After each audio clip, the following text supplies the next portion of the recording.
السلام علیکم۔ حال ہی میں جو اسٹیٹ بینک ترمیمی بل حکومت نے قومی اسمبلی میں پیش کیا ہے وہ اس سے قبل کے مسودے سے بالکل مختلف لگتا ہے۔ محسوس ہوتا ہے کہ ماہرین اور سول سوسائٹی کے اعتراضات کو قومی اسمبلی میں پیش کردہ بل میں کسی حد تک ملحوظ خاطر رکھا گیا ہے، جو خوش آئند ہے۔ پھر بھی کئی باتیں ایسی ہیں جو اب بھی قابل توجہ ہوں گی۔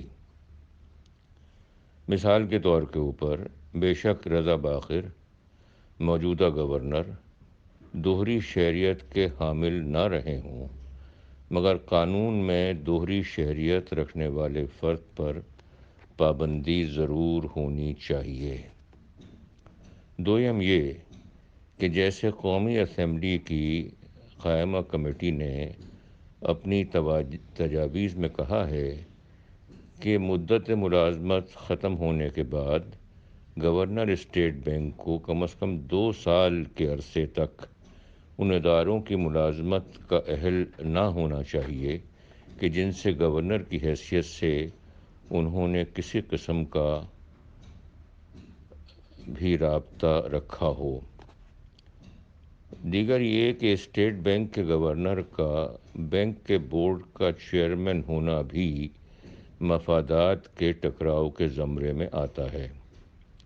حقیقت یہ ہے کہ گورنر کی تنخواہ اور ملازمت کی شرائط و ضوابط بھی بینک کا بورڈ ہی متعین کرتا اس مسودے میں نظر آتا ہے، جبکہ اصولاً یہ حکومت کا استحقاق ہونا چاہیے۔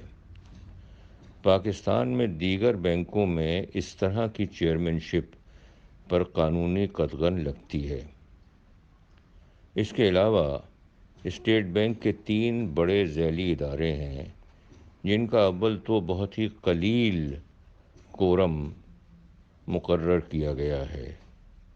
دوسری طرف کورم کے ضمن میں گورنر کا شامل ہونا لازمی بتایا گیا ہے، جو دونوں شقیں کارپوریٹ اصولوں سے متصادم ہیں۔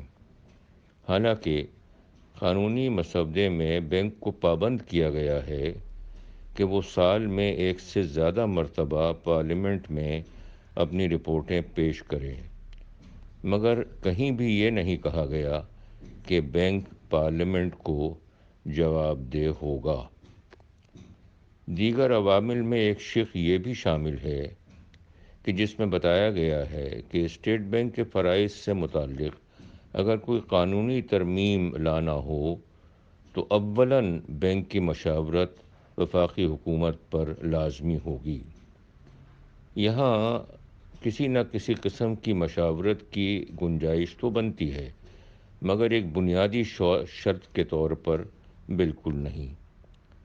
مجموعی طور پر اسٹیٹ بینک ترمیمی بل ایک بہتر مسودہ ہے، مگر پارلیمنٹ میں اس پر مزید نظر ثانی کی ضرورت اب بھی موجود ہے۔ بہت شکریہ۔